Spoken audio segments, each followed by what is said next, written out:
barometer amal kita saleh tak salehnya di salat kita. Bila salat kita ikhlas dan sesuai dengan sunnah Nabi SAW, maka insya Allah amalan yang lain mengikut. Ini aktivitas ini membantu saya di akhirat atau akan menyulitkan saya di akhirat? Kalau seandainya perbuatan itu ternyata akan menyulitkan kita di akhirat kelak, tinggalkan perbuatan itu. Anta ni'mal jund. Kamu adalah sebaik-baik prajurit. Coba lihat. Kamu adalah sebaik-baik prajurit. Maka tujuannya adalah menghancurkan kehidupan rumah tangga.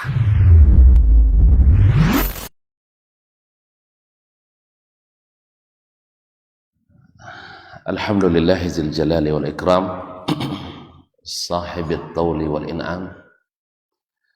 Ahmaduhu subhanahu wa ta'ala ala ni'amil idham, kama ashkuruhu ala alaihil jisam.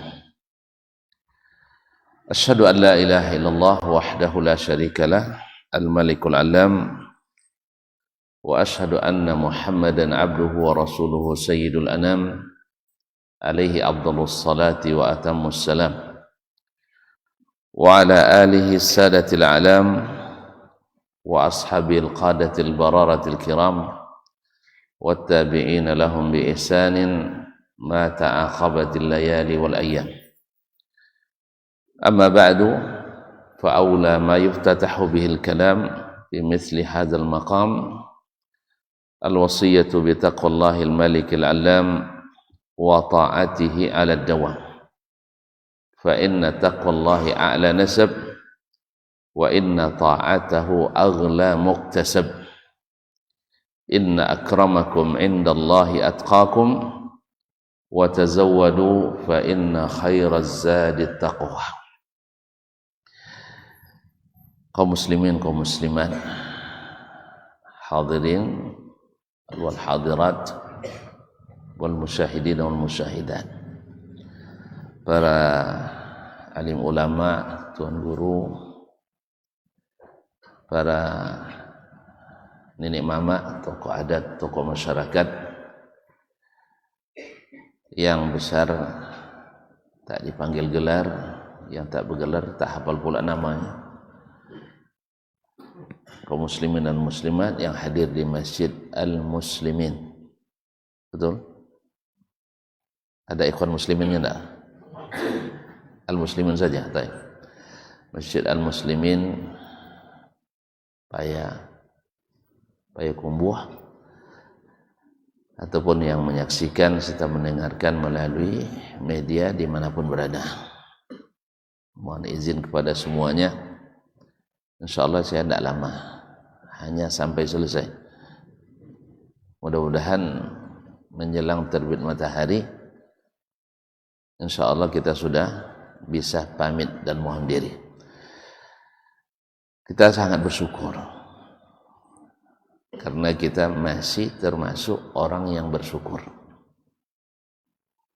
Karena syukur itu melahirkan nikmat-nikmat yang baru yang membuat kita selalu bersyukur. Oleh sebab itu orang bersyukur itu selalu menikmati nikmat Allah. Dan nikmat yang disyukuri melahirkan nikmat-nikmat yang membuatnya selalu bersyukur. Alhamdulillah subuh ini setelah Allah beri kita waktu yang cukup untuk rehat, dibukanya mata kita, disehatkannya badan kita, dan lebih lagi dibukakannya hati kita untuk memulai hari ini dengan amal yang sunatnya saja lebih daripada dunia dan seisinya. Raka'ata al-fajr khairum minad dunya wa ma fiha. Dua salat sunat subuh itu lebih baik daripada dunia dan seisinya. Tutor, kalau belum percaya silakan coba ke akhirat. Ya, karena pembuktiannya di sana. Ya, mana tahu kan sekarang ini orang yang kurang yakin kalau belum ada penelitian ilmiah katanya. harus ada bukti fisik. Jadi bawa kamera, ya, bawa MP3 atau untuk rekaman di sana, nanti bawa ke sini buktinya. Siap? Ke akhirat dulu, mati dulu. Tuan-tuan, ada yang siap buat SPPD ke akhirat? Habis balik sini untuk membuktikan kepada kita ini benar. Khairun minad dunya wa ma fiha, lebih baik daripada dunia dan seisinya. Tidak yakin nampaknya. Harus penelitian dulu. Nah, alhamdulillah, nikmat juga ketika kita yakin dengan informasi yang datang dari Nabi ini. Karena tidak sedikit pula orang yang meragukan itu. Masa iya 2 rakaat sunat lebih afdal daripada dunia dan seisinya? Kan masa iyanya ini kan ragu kan? Tapi tuan-tuan saya lihat yakin semua ini. Iya, buktinya datang dan melaksanakan. Dan yang ragu mungkin banyak, dan yang tidak melakukan lebih banyak. Oleh itu sekali lagi bersyukur kita bisa hadir di tempat ini. Mudah-mudahan semuanya diterima. Amin ya rabbal alamin. Para asatidzah yang saya muliakan, para ustaz, ustazah, alim ulama, tokoh adat, tokoh masyarakat, hadirin hadirah yang dirahmati Allah. Mudah-mudahan juga lisan kita lancar mengucapkan selawat dan salam. Kapanpun, dimanapun. Tidak perlu menyiapkan acara salawatan. Apalagi pakai dangdutan. Ya, karena salawat itu kata Nabi sampai dimanapun kalian berada. Sallu alayya fa inna salatakum tablughuni haitsu kuntum.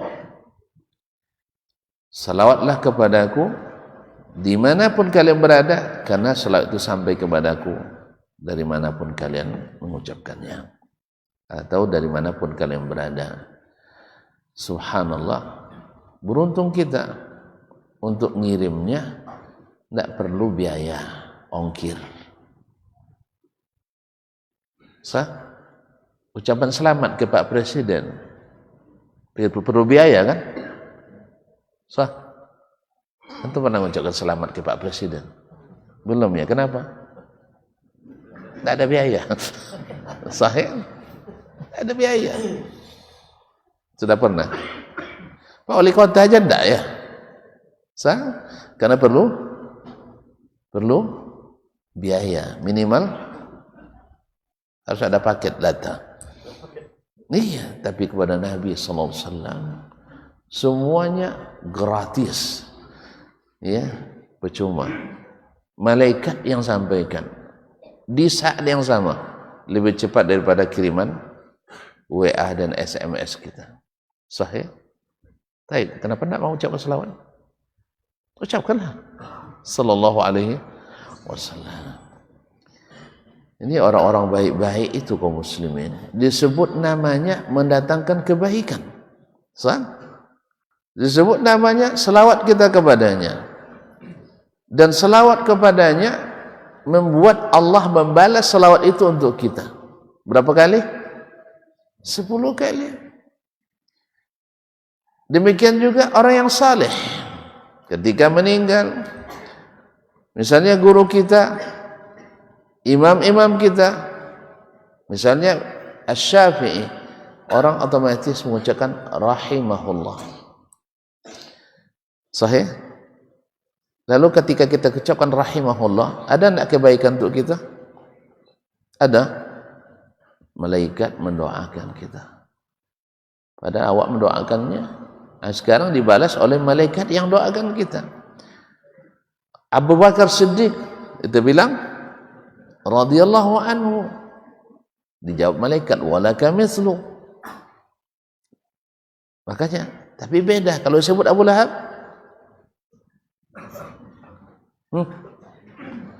Kalau sebut Abu Lahab, antum dapat ke doa enggak? Mendoa enggak? Pernah mendoakan Abu Lahab? Subhanallah. Kalau Abu Lahab tidak ada doa untuknya. Kalaupun kita doa, mau tidak dikatakan oleh malaikat, kamu dapat juga seperti itu, mau tidak? Hah? Masih tidak mau kita. Orang kalau doakan, sebut Fir'aun, apa doa orang? Wih, kalau disebut Fir'aun, apa kata orang? La'natullah, sah? La'anahullah. Mau tidak dijawab oleh malaikat? Amin walaka mithlu?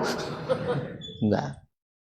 Makanya kaum muslimin, jadilah ya selalu dengan orang baik-baik sehingga kita menjadi baik, sehingga ketika kita pergi orang mendoakan yang baik dan orang yang mendoakan yang baik dapat pula yang baik. Itulah Nabi kita alaihi salatu wassalam.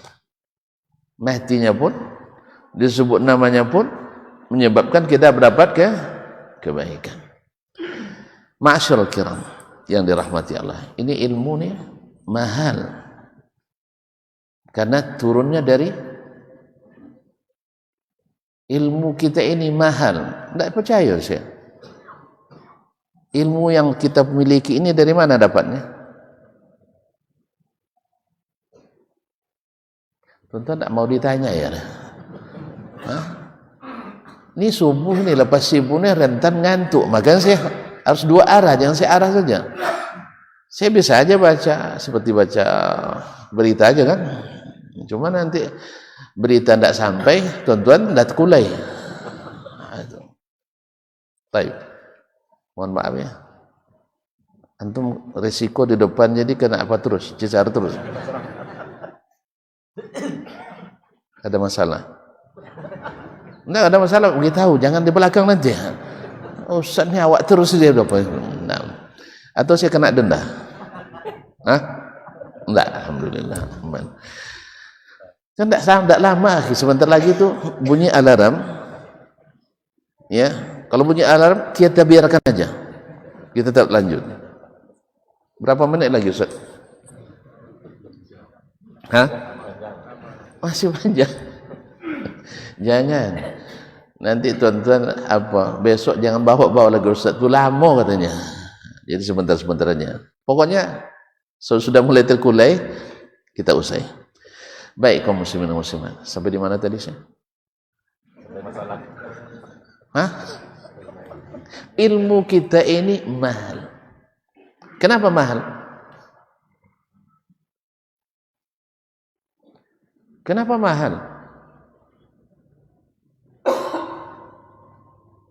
Subhanallah. Saya nak nanya ke tuan-tuan. Ada sepatu buatan Bukit Tinggi dengan sepatu buatan Jakarta, mana yang lebih mahal? Jakarta. Sepatu made in Indonesia dengan sepatu made in Amerika, mana yang lebih mahal? Padahal made in Amerika dibuat di Cibaduyut, diangkut ke Amerika, mungkin harga per pasang 40.000, dicap made in Amerika jadi 400.000. Sah? Katanya, saya tidak tahu nih. Nah, sahih? Ada enggak? Tayyib. Dah paham pertanyaannya? Ilmu yang kita miliki ini mahal. Kenapa? Hah? Karena turun dari langit. Turun dari langit. Yakin saya? Ada ragu? Wa anzalna ilaika dzikra litubayyana lin-nasi ma nuzila ilaihim. Kami turunkan kepadamu az-zikr, Al-Quran, supaya engkau jelaskan kepada mereka apa yang diturunkan kepadanya. Berarti ilmu kita ilmu kelas high class, ilmu kelas atas. Makanya siapapun yang menuntut ilmu agama ini mesti naik kelas, naik peringkat. Itulah kata Nabi atau kata dari Umar radhiyallahu taala anhu, inna hadzal Qur'an rafa'allahu bihi aqwaman wa wada'a bihi akharin. Al-Qur'an ini mengangkat dengannya, Allah angkat dengan beberapa kaum dan Allah jatuhkan dengannya beberapa kaum. Mau bukti? Mau bukti? Ditanya pun tidak mau juga tuh. Kalau gitu saya tidak nanya lagi lah. Nah. Subhanallah, orang Arab dulu tidak masuk dalam percaturan politik dunia. Adik kuasa Romawi, Persia, bahkan Yaman tak berminat untuk menguasai Jazirah Arab. Sah? Sah ya? Iya, tidak ada berminat. Kering kerontang. Tapi setelah Allah turunkan Al-Quranul Karim yang penuh dengan ilmu kelas atas, ilmu kelas atas, maka yang adik kuasa itu semuanya jatuh. Arab yang kemarin tidak disebut-sebut sekarang naik. wa rafa'na laka dzikrak wa innahu ladzikrun laka wa liqaumik. Allah angkat. Yang mengikutinya naik, yang menentangnya jatuh. Ada jatuhnya jatuh terlentang mata, ya, ada yang tetiabok, ada yang macam-macam. Berseluruh kekuatan dunia, mulai dari kekuatan musyrikin Makkah, kemudian multi kabilah Arab menentang, habis. Bukan Nabi yang suka menghabisi, tapi memang sejarah Allah menghendaki siapapun yang menentang kekuatan ilahi harus tunduk kepadanya. Sahih? Sahih? Dah cukup buktinya? Dah cukup buktinya? Tentu mau ke akhirat lagi yang buktikannya. Kaum muslimin dan muslimat dirahmati Allah, dengan turunnya Al-Quran ini, ilmu yang Allah turunkan ini, huwallazi arsala rasulahu bil huda wa dinil haq,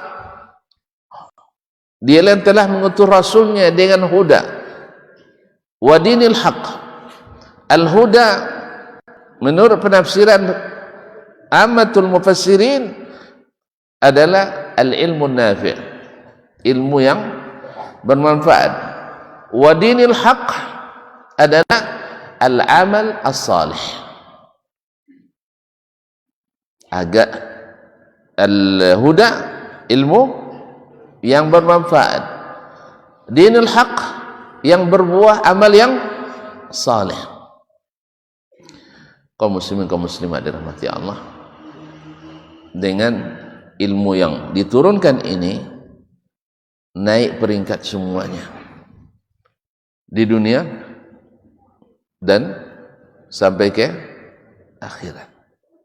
Di dunia kaum muslimin, seperti kata Fudail ibn Iyad, "Lau alima as-salatin ma nahnu fihi latamandalu alaina."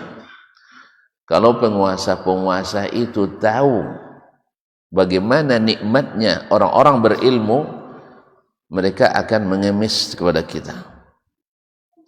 Makanya orang-orang yang paham nilai ilmu di antara pejabat tinggi, orang-orang yang pernah berkuasa, ketika dilantik pertama kali yang dicarinya adalah, ketika dilantik yang pertama dicarinya adalah artis ibu kota, ulama, adalah ulama. Diangkat Abu Bakar, siapa yang dicarinya? Kibar ulama sahabah, Umar, Utsman, Ali, Abdurrahman bin Auf dan lain-lain.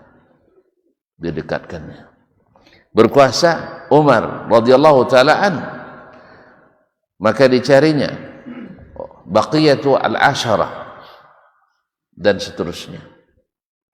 Maka mereka menjadi penguasa-penguasa yang selalu disinari dengan ilmunya para ulama, karena mereka tahu ini ilmu mahal, bukan produk dalam bumi, dalam negeri, tapi produk langit, produk wahyu. Berkuasa Umar bin Abdul Aziz. Kenal Umar bin Abdul Aziz? Kayaknya kenal ya. Ya, dia tidak lama berkuasa, tidak perlu 2 periode, tidak perlu 5 pelita. Ya, kalau pakai pelito kan kolam. Tahu pelita? Lampu, togok. Hidung hitam dibuatnya, kena asap, habis itu gelap pula kan, kena angin sedikit mati. Dia tidak perlu 1 pelita, 2 periode tidak perlu, 3 periode tidak perlu, hanya 2 tahun 5 bulan 22 hari. Tapi orang menjajakan zakat dari San'a Yaman sampai ke Baghdad, tak ada orang mau menerima zakat. Kalau di Sumatera Barat ni ada tak yang mau menerima zakat? Hah? Ada enggak yang tidak menerima zakat? Kayaknya yang tidak bayar zakat yang banyak nampak. Belum lagi ada pengumuman tidak bayar zakat, ada banyak SMS WA masuk tu. Ya tak? Pak, jangan lupakan saya kan? Iya nak. Saya yakin tuh, sebab saya yang saya aja yang tidak bayar zakat, saya yang saja yang belum muzaki, banyak juga yang kirim WA, Ustaz, jangan lupa Ustaz. Atau pasal insya-Allah saya lupakan. Akhirnya pura-pura berzakat aja saya lagi. Dihitung tak sampai ni sok Ustaz. Tapi iyalah tak apa-apa. Dibagi-bagi aja lah. Nak zakat namanya nak sedekah tadi, kan? Karena mereka berharap. Nah. Ya dia betul harta tak bergerak sekali tu. Ya dia betul kata tanah-tanah kapling tempat jin buang anak tu. Tak sampai juga ni sok, tapi tak apalah, orang banyak minta. Ustaz jangan lupa ya, kalau bayar zakat jangan lupa saya, tak apa-apa. Nah. Jadi dari Yaman sampai ke Baghdad, Irak, dijajakan zakat tak mau terima. Sampai dikatakan oleh ahli sejarah, sampai serigala-serigala yang ganas pun di hari pelantikan Umar berhenti memangsa domba-domba masyarakat. Sampai orang-orang pedalaman heran, ada apa? Kok tidak? Ini rupanya dilantik seorang khalifah yang saleh. Ketika dia diangkat, dia ulama. Tapi yang pertama dicarinya adalah para ulama. Dia minta Qurwah bin Zubair datang. Salim bin Abdullah datang, Kharijah ibn Zaid datang, yang mereka adalah fuqaha Madinah yang paling terkenal di masanya. Makanya Allah berikan taufik, karena ilmunya bukan dapat dari Harvard University, bukan Melbourne University, bukan dari universitas, tidak mau nyebut ya. Bukan, ilmunya minas sama, min allamil ghuyub,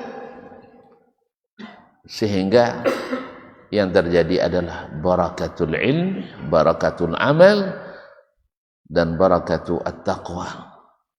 Oleh itu kaum muslimin dan muslimat dirahmati Allah, ilmu ini mahal dan tidak didapat kecuali dengan keikhlasan. Tidak dapat dengan bersenang-senang. Tidak didapat dengan kemaksiatan. Tidak didapat kecuali dengan taufik dari Allah Tabaraka wa Ta'ala. Tahu tak tuan-tuan siapa yang pertama menerimanya? Rasulullah sallallahu alaihi wasallam. Tahu tuan-tuan dan puan-puan bagaimana Rasulullah sallallahu alaihi wasallam sebelum menerima ilmu itu? Dikenal dengan apa dia sebelumnya? Dengan semua sifat baik, semua sifat kebaikan ada padanya. Apa misalnya?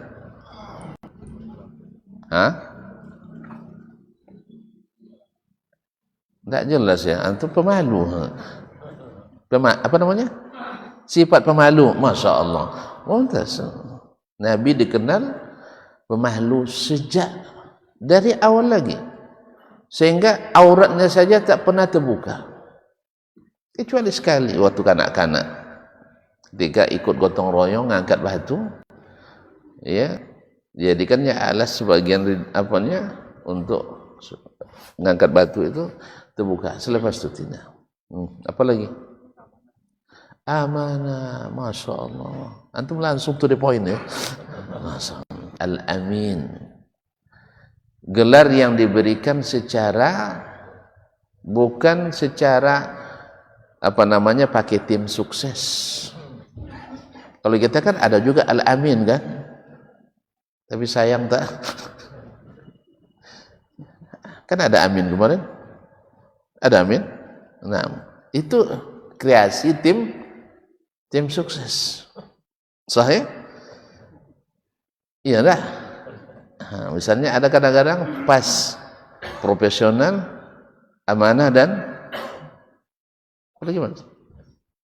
Apa? Pandai sendirilah. Kaum muslimin dan muslimah. Ini bukan, memang prestasi nyata yang diberikan oleh masyarakat. Tidak ada tim penilai, tidak ada akreditasi, tidak ada visitasi, tapi memang murni diberikan oleh masyarakat gelar Al-Amin. Apa lagi?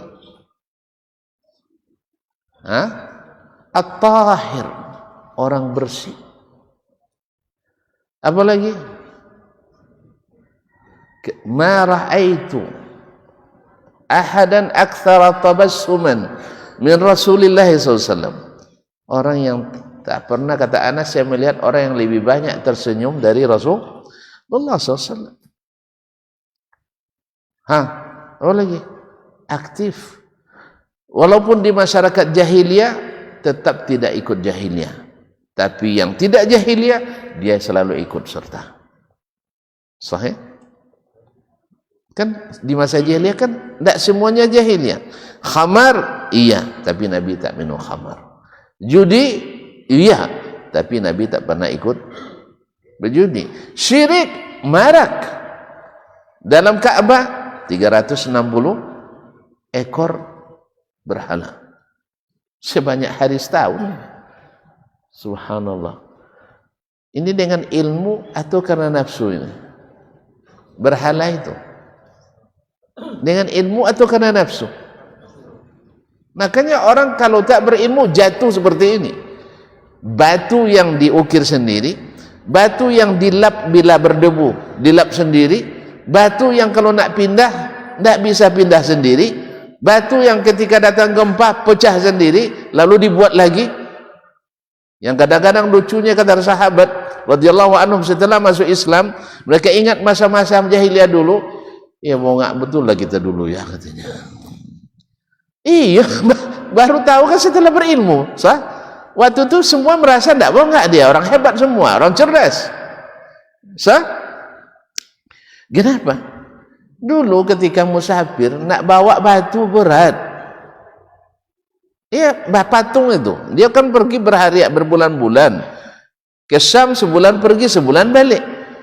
Tentu kan perlu untuk meminta kepada hantu-hantu itu. Sahih? Hanya berpikir mereka, bawa batu berat, dibawa kayu payah, akhirnya dibuat dari tepung. Apa habis bekal? Memang Tuhannya minta, tidak ada bagi-bagi lah. Iya diminta, tidak kenyang juga dengan minta ke dia kan? Tidak. Akhirnya apa yang terjadi? Ini rasanya ada yang tepung ini. Ambil telinganya, mutilasi. Makan, tidak ada reaksi, tidak kualat pun. Dan tidak juga kualat kan? Akhirnya ambil lagi, tinggal sebelah, aman juga. Lama-lama habis Tuhan dimakan. Tak ada masalah. Tapi ketika balik, hilang lagi tadi kesadaran tadi. Begitulah orang kalau tidak berilmu. Maka jangan heran kalau hari ini kita lihat orang yang terkenal dan viral, lalu ketika meninggal seorang muslim, seorang ulama, dai yang senantiasa dalam hidupnya menegakkan sunnah Nabi, lalu dia bilang kita berdoa seperti Nabi berdoa dulu ketika meninggal Abu Jahal, katanya inna lillahi wa inna ilaihi raji'un. Ini subhanallah, orang dianggap berilmu tapi kejahilannya lebih dari, na'udzubillah. Ya Syekh, kan antum bilang tak boleh mudah-mudah ngapirkan orang. Ini orang yang tidak mau beranjak dari sunnah Nabi, tiba-tiba antum meninggal, doanya seperti doa ketika Abu Jahal meninggal. Di mana ilmunya antum? Begitulah kalau ilmu tidak lurus, ilmu tidak ijma' dan qiyas, ya, itu ahlus sunnah tidak asli. Yang asli yang mana? Yang campur-campur. Jadi kalau antum minta nanti jus original, minta jus apa? Jambu merah, ori ya, lalu diberikan pakai susu, pakai gula, pakai coklat. Ini asli nih, betul. Mana minum jus? Kalau enggak pesan. Iya. Kayaknya kurang paham. Kalau minta yang ori, tahu ori? Jus asli, lalu diberikannya tidak pakai gula, tidak pakai susu, tidak pakai ais, tidak pakai coklat, lalu ditolaknya ini tidak asli ini katanya. Yang asli yang mana? Pakai es, pakai gula, pakai garam, pakai jadi orang begitu. Yang tak menerima dalam beragama kecuali sunnah itu tidak asli. Tapi kalau mau menerima selain sunnah dalam beragama itu namanya asli. Jelas ya? Jadi kalau dibuat di Cibaduyut, bawa ke dalam laut, dicap Made in Amerika itu asli. Tapi kalau produk sana langsung tidak asli. Sama. Jadi kaum muslimin dan muslimat dirahmati Allah SWT. Jadi yang turun dari langit jangan dicampur-campur dengan kearifan lokal. Kan orang nak menjadikan agama kearifan lokal. Ada enggak? Kalau kearifan lokalnya barat, lahirlah Islam liberal. Sah? Iya. Kalau kearifan lokalnya Indonesia, lahir Islam Nusantara. Asal Islam kecawen. Sah? Kan itu. Kalau kearifan lokalnya campur-campur, Islam jamaah. Sah? Kalau lahirnya di India, Islam ingkar sunnah dan sebagainya. Maka sekali lagi saya katakan, agama kita bukan Islam, tapi al-Islam. Rubah ya KTP ya. Tanya Ustaz ini nanti. Ada bedanya al-Islam dengan Islam? Ada bedanya. Kemarin saya tanya, yang Ustaz masih ada iqamah masih ada? Apa tulisan agamanya? Al-Islam. Bukan Islam ya? Syekh? Sama. Kalau KTP kita? Islam. Hilang alif lamnya. Menghilangkan alif lam itu risiko besar. Menjadikan Islam nakirah. Islam nakirah. Tahu Islam nakirah? Alun jaleh leh. Islam yang tak jaleh, yang tak joleh. Kalau lah joleh, al-Islam. Kalau yang belum jelas, Islam. Akhirnya perlu diperjelas. Akhirnya dibawa mudhafun ilainya, ditambah-tambah. Biar jelas Islam di sini namanya Islam Nusantara. Nah, sehingga ada pula istilah Islam Arab, Islam Amerika, Islam Eropa, Islam Afrika. Makanya agama kita innad dina indallahil Islam. Baik kaum muslimin muslimat. Ini tentu ada boleh nengok-nengok jam nampaknya. Kan ada jam di belakang. Enggak. Oh samping, makanya nyamping-nyamping nengoknya. Saya kira nengok matahari terbit, rupanya nengok kalau matahari terbit di belakang bukan ini. Kaum muslimin muslimat dirahmati Allah. Nah, ilmu yang diwariskan Nabi ini yang membuat umat ini menjadi umat yang paling tinggi. Ada yang bertanya ke saya, mohon maaf, ketika kita mengatakan kita mesti meneladani Rasulullah SAW di semua bidang. Lalu yang bertanya, apakah itu mesti, Ustaz? Nabi kan orang Arab, kita orang Afrika. Orang Nusantara, orang Indonesia. Tentu tidak mungkin sama semuanya. Saya bilang, apa yang tidak mungkin sama? Makan lewat mulut juga kan? Orang Arab makan lewat apa? Orang Arab makan pakai apel. Lewat mulut ya? Atau pakai hidung? Sama. Terus kalau Nabi menyuruh atau mencontohkan makan pakai tangan apa?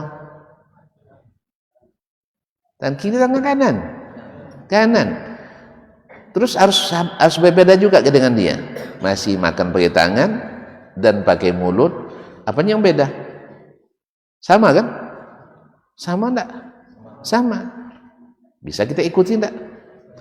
Makanya ketika kita tidak bilang mesti, akhirnya orang sembarangan makan pakai tangan kiri.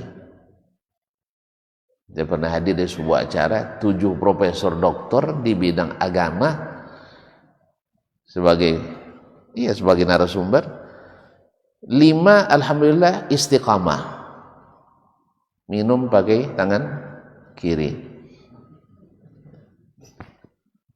5 istiqamah tangan kiri. 1 ragu-ragu, kadang kiri kadang kanan, multi talenta. Kiri bisa, kanan masuk. Yang tidak istiqamah yang hanya pakai tangan kanan selalu itu cuma 1. Syekh, dimakan dan minum aja antum tidak bisa ikut Nabi. Gimana antum nak ikut Nabi untuk berjihad fisabilillah? Sahih? Dimakan dan minum aja, tidak membebani, tak berbiaya, tidak perlu penggalan dana. Sahih? Antum tidak bisa ikut Nabi SAW. Kan memulai dari yang terkecil. Oh, tidak, saya ikut Nabi di yang besar-besar aja, yang kecil-kecil tidak ikut. Anda takkan mungkin. Jelas ya? Di solat berjamaah saja merapatkan saf, antum tidak sanggup. Bagaimana kalau merelakan tanah setejengkal kepada tetangga? Kan banyak orang bercandung pakai parang, pakai apa? Parang namanya. Nah, gara-gara tanah sejengkal. Jadi tidak ada istilah kecil-kecil kaum muslimin. Saya dulu pernah dibelikan mak saya di rimba di hutan, tanah 1,5 hektar. Waktu masih kuliah kan, ada pitiyong, ada mak. Nah, ada orang jual tanah, dibelikan, saya kasih duit, dibelikannya. Tidak mahal dah, 7,5 juta dalam hutan. Lalu beli sama seseorang, setelah yang menjual itu meninggal, komplain orang tuh yang tetangga bahwa tanahnya terambil 1/4 hektar. Masya Allah, semeter aja bisa bikin parang ya, ini 1/4 hektar. Masya Allah, gimana sikap antum kira-kira? Ngaku aja lah. Iya, abang saya, ipar saya yang menjaga tanah itu memang siap-siap dia bawa parang mama. Saya bilang jangan bang. Iya, abang mati tidak baik juga. Dia mati lebih tidak baik juga. Yang jelas nama saya pasti terseret. Nanti keluar berita, tanah Dr. Dasman menimbulkan petaka. Kan bahaya itu sih. Mahal itu sih. Saya bilang kalau dia bisa buktikan terambil seperempat, bukan, iya seperempat. Nah, kasih dia setengah. Mana yang banyak setengah dari seperempat? Banyak setengah. Kalau dia bisa buktikan seperempat terambil, serahkan ke dia setengah. Besok jangan ngomong lagi. Sahih? Alhamdulillah. Rezeki itu banyak sih. Tanah yang tak banyaknya. Sahih? Rezeki itu banyak, gaji yang kecil. Serius tuan-tuan. Kita yang masalahnya itu, yang kita lihat gaji apa, yang kita lihat rezeki itu hanya gaji. Yang kita lihat rezeki itu hanya uang. Itu masalahnya. Sehingga gaji itu luar biasa, tidak boleh tumbuh sedikit pun. Istri pun ngambil topik tangan. Jadi kaum muslimat, rezeki itu banyak. Makanya jangan fokus pada pendapatan kita. Di antara rezeki adalah orang gaji 30 tidak cukup, merasa kurang terus. Maka bahasa, gaji dah kurang pula. Berapa? 30 juta. Dulu 32 katanya. Subhanallah. Awak bergaji 3,5 juta. Ya, tinggal 2,5 juta. Alhamdulillah. Masih ada, masih banyak. Cukup. Itu rezeki. Gaji kecil tapi cukup. Gaji besar tidak pernah bahagia. Bisa tolong aku, keran di masjid dah rusak dah kan? Kurang pendapatannya. Dari 250 juta, 225 juta sebulan. Entah kalau antum semakin banyak, semakin merasa kurang, tidak usah cari yang rezeki yang banyak. Jangan cari uang yang banyak, cari rezeki yang banyak. Orang punya duit 40 juta, 40 miliar, minta bantuan masjid kasih 200 ribu. Dia tidak punya rezeki banyak itu. Uangnya yang banyak, rezekinya sedikit. Habis itu mati, tidak ada nama disebut. Tapi kalau sempat antum ya mati, Masya Allah, masjid muslim ini tahu tak kalian tegak dulu dengan Pak Haji Fulan. Tentu akan terucap, semoga Allah mengampuninya, semoga Allah merahmatinya. Oh, kajian di masjid muslim ini tegak dulu karena ada Ustaz Fulan dan Fulan. Ada tak ada anggaran, ngaji tetap. Kadang-kadang ada anggaran kan, kadang-kadang tanpa anggaran. Dulu ketika masjid kampus kami pertama mulai dibuka karena lama masjidnya insya Allah. Nah, tiba-tiba jadi alhamdulillah. Lama masjidnya insya Allah akan dibangun masjid. Ini mahasiswanya nah. Antum dah tamat baru buka ya. Ada antum tamat. Alhamdulillah jadi masjid alhamdulillah, tapi masih setengah alhamdulillah, tapi sudah bisa dimanfaatkan.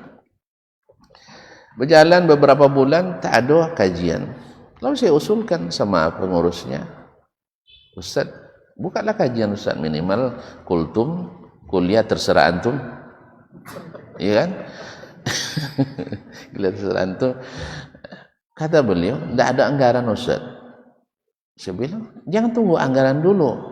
Tidak ada yang mau. Kalau gitu saya daftar. Saya minta setiap Rabu saya ngisi. Tak ada pakai anggaran. Tapi kalau turun anggaran, jangan lupakan saya. Ya sering. Harus dari awal sering. Terus terang lah. Nanti dibilangnya kita tidak perlu anggaran kan. Tapi kalau ada anggaran, saya siap tanpa anggaran. Jelas? Tapi kalau ada anggaran, tolong jangan. Subhanallah, berjalan cukup lama. Ya mungkin hampir setahun tak ada anggaran memang. Nah, tak ada anggaran. Jalan. Melihat saya ngisi, mungkin yang lain bilang sudah ada Akhirnya banyak pula yang ikut. Tapi tidak lama pada mulai ada kadang halangan kan, berhalangan gitu. Akhirnya di hari yang lain gantian orangnya, tapi Rabu tetap saya. Yang lain berganti-ganti, saya tetap Rabu. Nah, sampai turun anggaran yang sebenarnya tidak juga bisa diandalkan, tapi tidak apalah, karena memang pikir gitu. Nah, ketika itu ya jalan ada anggaran atau tidak, jalan pengajian, orang tahu bahwa sesungguhnya kita bukan mencari anggaran. Akhirnya nama itu akan harum, dan harum setelah meninggal itu lebih bagus daripada harum ketika masih hidup. Karena masih hidup ini fitnah tidak lepas dari kita. Kalau disebut orang ustaz luar biasa, ustaz itu mulai kembang hidung kita. Hidung dah besar juga, tambah pula disebut, tambah kembang dia, telinga tegak nih.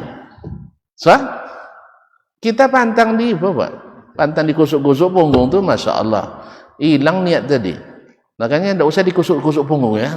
Nah, doakan sajalah semoga ustaznya ikhlas. Berat. Nah, kaum muslimin dan muslimat rahmatullah, ini ilmu yang diwariskan Nabi alaihi salatu wassalam, diwariskan kepada para ulama kita. Dan ketika ulama-ulama masih banyak, masyarakat akan diterangkan, disinari, bercahaya.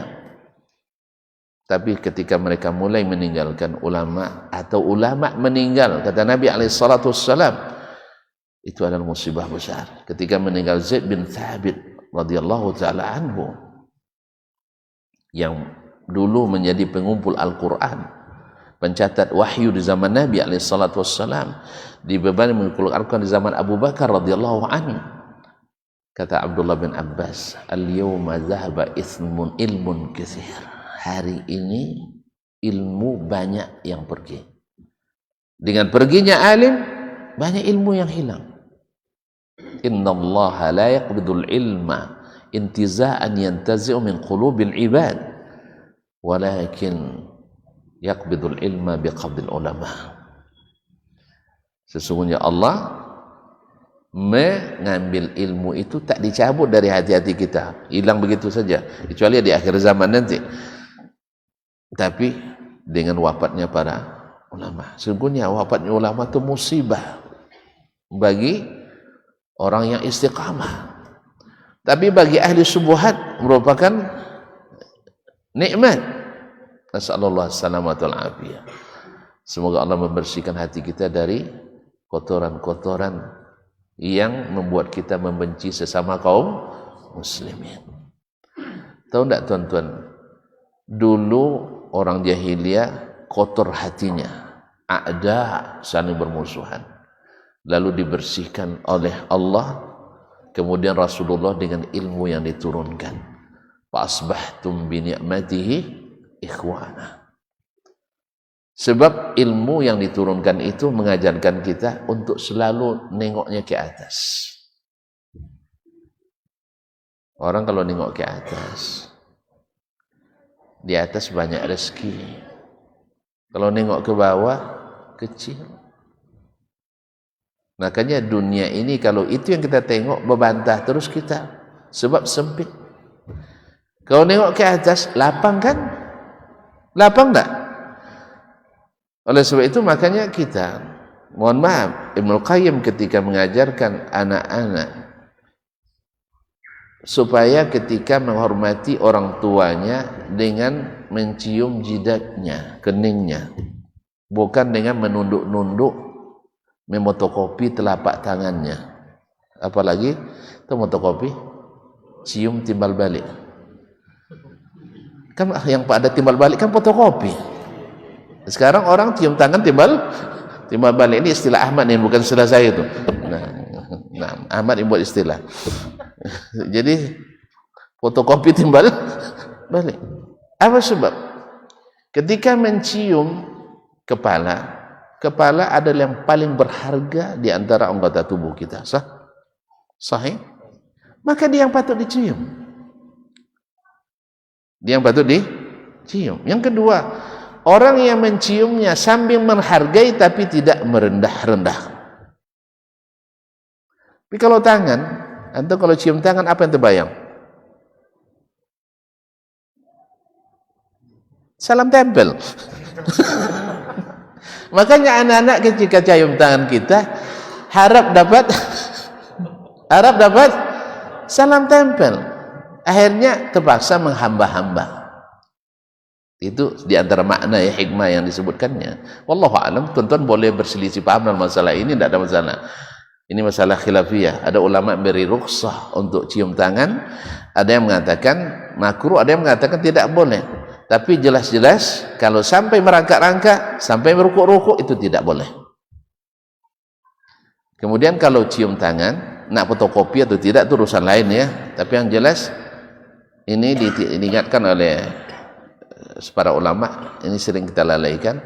Dulu orang cium tangan begini, sekarang adu ke kening, nanti kena batu akik, bahaya, sakit bengkak kening kita.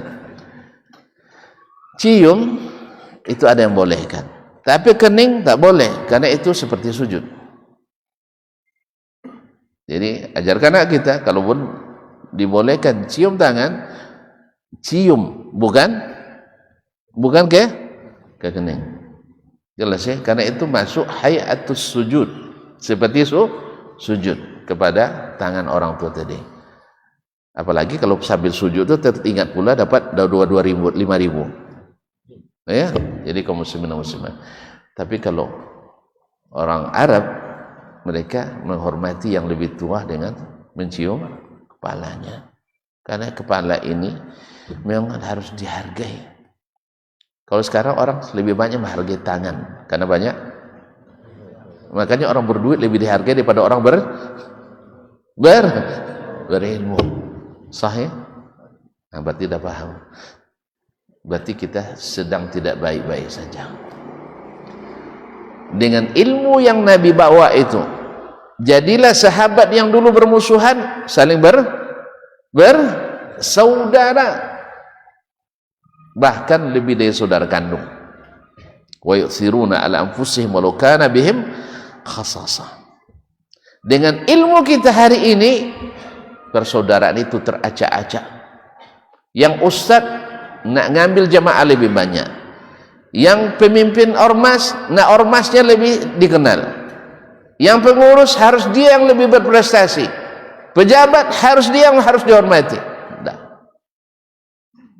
Tapi dengan ilmu yang diwariskan ini, inna akramakum indallahi atqakum. Kalau sudah sama visi dan misi kita, yaitu menjadi paling bertakwa, yang paling mulia, tidak akan ada orang durhaka yang menjadi sah. Coba kita menuntut ilmu, jadi orang bertakwa, mungkin bermusuhan? Mungkin, karena takwa menghalangi dia menipu dalam ujian. Takwa menghalangi dia untuk menelikung kawan dalam ujian. Takwa mengharuskan dia saling membantu saudaranya dalam menuntut ilmu. Sahih? Dan tidak ada boleh hasad di dalamnya. Orang hasad tidak mungkin bertakwa. Tidak boleh ghibah. Betul?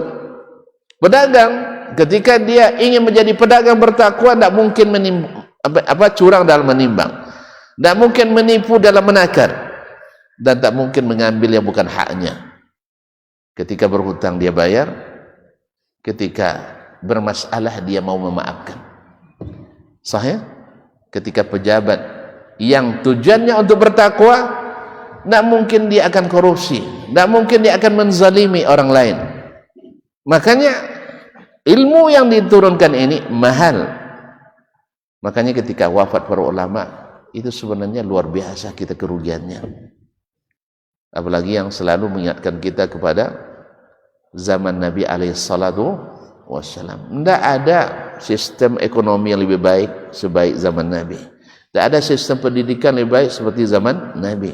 Tak ada politik yang lebih baik seperti zaman Nabi. Tak ada stabilitas keamanan terjamin seperti zaman Nabi sallallahu alaihi wasallam. Nah, kita juga punya bukti konkret hari ini. Negara yang mau mengembalikan kepada Al-Quran dan Sunnah Nabi tercatat negara paling aman di dunia. Berpuluh tahun lamanya sampai hari ini. Ya, data sampai 2021 masih tercatat negara paling aman di dunia Arab Saudi. Ada negara kecil di Kepulauan Solomon di Samudra India yang rakyatnya tidak sampai sebanyak penduduk Payakumbuh, dan masuk ke negara pakai chip. Itu nomor 1 sekarang. Nomor 2 Arab Saudi. Arab Saudi kan luas. Kaum muslimin dan muslimat dirahmati Allah SWT. Kenapa? Karena mereka berupaya menerapkan Al-Quran dan Sunnah dalam kehidupannya. Yang kedua, dengan ilmu yang diturunkan itu, alhamdulillah, di negara itu minim aliran sesat.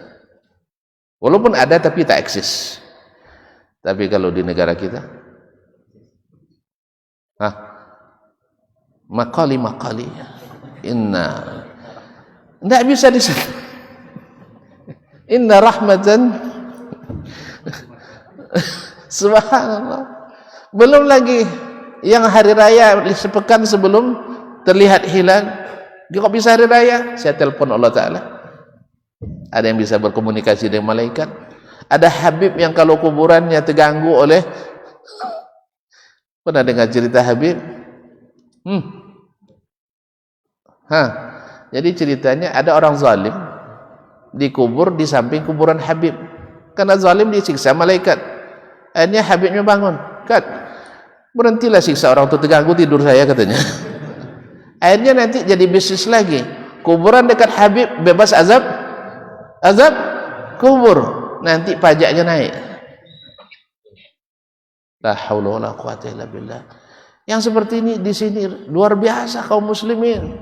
2004 saya di Madinah, saya baca data MUI Pusat, aliran sesat di Indonesia baru 240-an. Setelah pulang ke Indonesia, saya berharap berkurang. Semakin pulang saya semakin banyak nampaknya. Awak pula tu masuk buat dah Ustaz. Nah, kaum muslimin dan muslimat dirahmati Allah. 2014 saya baca lagi di atas angka 400. Ini 2024 saya tidak berani buka lagi. Ya, jangan-jangan sudah 800. Ini nampaknya dakwah kita bermasalah nih, ya.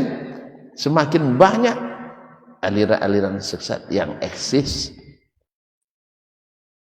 Apa sebab? Karena semuanya tidak berdasarkan ilmu. Terakhir nih poin ini barangkali jadi apa bagi kita. Tuan-tuan tahu enggak aliran sesat pertama lahir dalam Islam aliran apa? Khawarij. Sahih? Betul? Dan itu yang paling diingatkan Nabi. Di ketika aliran Khawarij lahir, masih ada tak sahabat? Masih ada tak ulama sahabat? Kok bisa mereka sesat? Kenapa mereka bisa tersesat? Padahal masih ramai ulama sahabat. Ibnu Hajar menyebut tidak kurang dari 35.000 sahabat masih hidup. Kenapa mereka bisa sesat?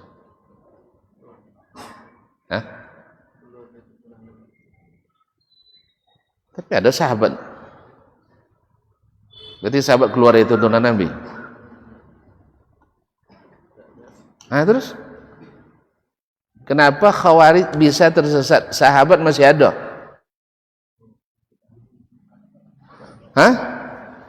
Itulah yang saya sebut contoh tadi.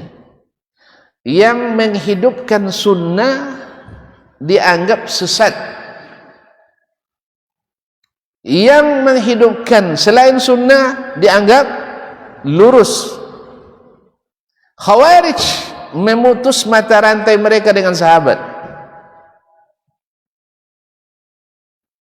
Ketika mereka memutus iringan-iringannya dengan sahabat, tidak mau belajar pada sahabat, akhirnya mereka, ya kalau tidak ikut jalan sahabat, akhirnya mereka buat jalan baru. Ketika mereka buat jalan baru, karena cerdas atau karena tidak cerdas? Karena cerdas.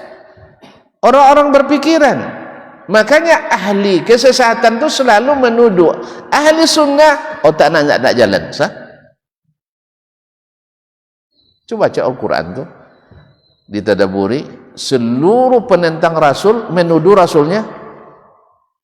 Rasulnya fi safahatin, orang-orang dungu, orang-orang tidak berpikir, sebab mereka orang-orang yang cemerlang pikirannya. Sehingga orang yang cemerlang pikirannya, cerdas itu cenderung melabrak nilai-nilai yang sudah permanen, dengan alasan kita perlu pengembangan. Apanya antum kembangkan? Barang yang sudah sempurna. Al-yawma akmaltu lakum dinakum. Kalau nak kembangkan dunia ini, kembangkan. Pikirkan bagaimana negara menjadi negara adikuasa, bagus, menjadi ekonomi paling top di dunia, silakan. Tapi untuk agama ini jangan diobrak-abrik lagi, karena sudah sempurna. Maka mereka memutus mata rantai dengan sahabat. Dengan apa? Dengan membuat isu. Sahabat tidak lagi seperti dulu. Jadi tuan-tuan ini mengikut as-salafus salih, cerita aja. Sebenarnya kalian hanya sampai pada Syekh Fulan aja. Kan itu isu yang dikembangkan, bahwa ilmu kita ini sampai bin Baz, sampai Ibnu Utsaimin, sampai Ibnu Taimiyah. Sah? Kita tidak pernah belajar kitab turas. Sah? Tahu kitab turas? Kitab kunyang. Padahal lu lahir di lah hafal kitab kunyang tu. Kan bau mubo. Duluan kita lagi ke luar negeri itu baca kitab kuning itu. Bilang pula kita tidak baca kitab kuning. Makanya saya bilang mampir aja di rumah, insya Allah kitab kuning di rumah, agar-agar 5 ton ada. Ya, agak 5 ton ada tuh. 5 ton buku. Ayolah ke rumah baca nanti. Jadi kaum muslimin, lalu dipitnahlah para sahabat, yang ulamanya dipitnah sebagai alat pemerintah, yang pemerintahnya disebut sebagai yang sudah keluar dari aturan Islam, sehingga dihalalkan darahnya. Utsman yang dijamin masuk surga, di mata mereka halal darahnya, mereka tumpahkan. Utsman yang malaikat saja malu kepadanya, mereka tumpahkan darahnya. Utsman yang ketika berimpak di perang Tabuk, Nabi katakan ma yadur Utsman ma yaf'alu ba'da al-yawm, mereka tumpahkan darahnya. Hari ini apapun laku Utsman tak lagi bermudarat baginya, dia sudah jamin masuk surga. Tapi di mata Khawarij, dia orang sesat dan menyesatkan. Tentu ulama-ulama disuruh untuk senantiasa bersama pemerintah. Nah, yang mengikut beliau dianggap sebagai kaki tangan pemerintah yang kafir hukumnya. Akhirnya mereka mengkafirkan sahabat radhiyallahu ta'ala anhu ajmain. Oleh sebab itu, catat dengan tinta garis besar-besar, seluruh aliran sesat yang lahir di zaman sahabat masih ada, tak satu pun sahabat yang terlibat di dalamnya. Jelas? Bilang jelas supaya selesai kaji kita. Kalau tidak jelas, tidak berhenti saya. Jelas? Alhamdulillah, terima kasih, mohon maaf. Semoga kita tidak ditinggalkan kecuali dengan ilmu. Wabillahi taufiq wal hidayah. Tidak ada tanya jawab. Kita jawab sama mufti sini aja. Nah, ada mau ditanyakan? Nah, memang sudah jelas semua. Subhanakallah bihamdik, asyhadu an la ilaha illa anta astaghfiruka wa atubu ilaik. Wassalamualaikum warahmatullahi wabarakatuh.